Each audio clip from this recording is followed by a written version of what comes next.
الزمالك داخل مباراة مهمة جدا قدام زيسكو الزامبي، وفريق زيسكو السنة دي بيقدم مستويات محترمة، لكن عنده نقاط ضعف الزمالك يقدر يستغلها بسهولة لو لعب صح.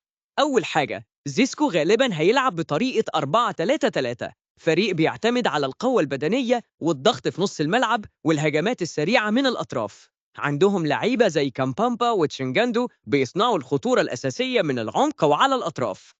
لكن أهم نقطة ضعف عند زيسكو هي خط الدفاع، خط بطيء والمسافات بين قلوب الدفاع والظهيرين دايما بتكون كبيرة، وده بالذات مكان الزمالك يقدر يضرب فيه لو لعب على التحرك بين الخطوط والسرعات.